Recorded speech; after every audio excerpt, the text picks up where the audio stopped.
I think that the US should change this attitude. By all means, use its military power in order to police the world. We would welcome that. But when you threaten to have regime change here, you threaten to invade countries which have WMD but which actually didn't have WMD, and you don't even apologize for declaring war and killing people because you lied. You know very well they didn't have weapons of mass destruction, and yet you were ready to invade and kill people. You thought, of course, that in 3 months everything would be over with this shock and awe attack, but now it's the 6th year of the invasion of Iraq, and where is the US? I'd like to say this is my theory, that modern warfare no longer means that great military powers will win. It is simply because in the past, when wars are fought, nations would be defeated, and the defeated nations would sign a treaty saying that we have lost and you have won. And of course, we accept even military occupation, etc.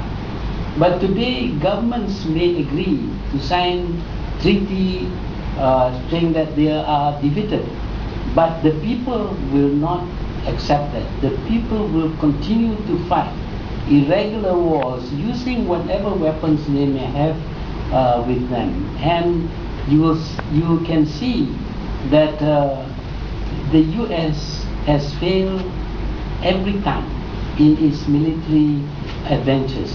The first one was in Korea, when it tried to settle the problem of North Korea.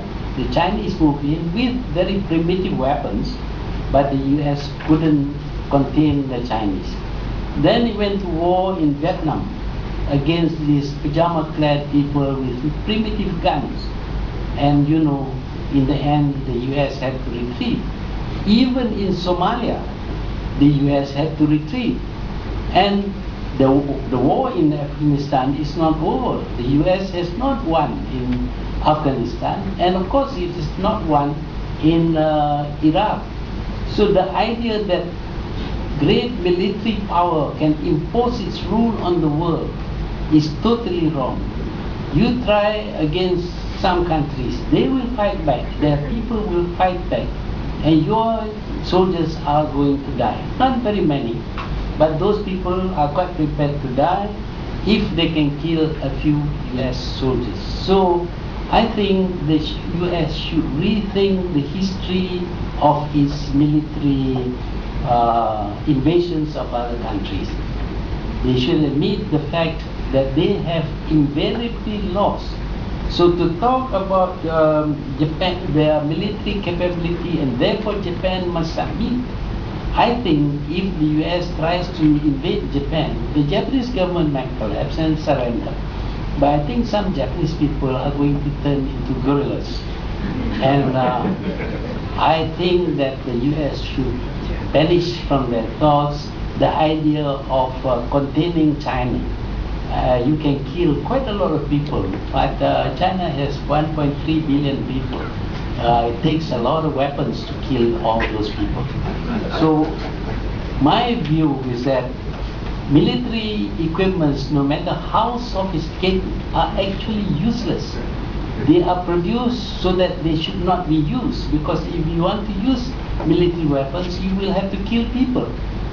And the occasion for killing people, of course, is not often, and you have to create wars in order to test your weapons, and that is not something that civilized people should be doing. Testing your weapons on live targets and saying, well, it works. Now you have unmanned aircrafts which can bomb and kill people. They have now going to have new kinds of battleships, and now they want to go out into outer space and kill people. What is this? Are we civilized, or are we just a set of killers?